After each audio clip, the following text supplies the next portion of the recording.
Last night, I dreamed that I was in the 18th century, around the time of the American Revolution. I didn't recognize myself when I looked in the mirror. "Whippersnapper!" I exclaimed in surprise. I had long white curly hair that looked like a polar bear was sitting on my head.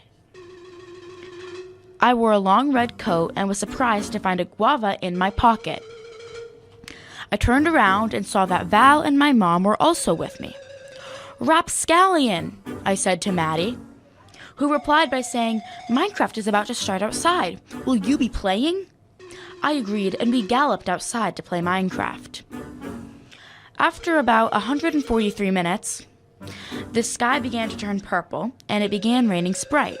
So we all picked up a cup and caught it. We went back inside where there was an extra large old table, and everyone sang Humpty Dumpty while we drank Sprite. The end.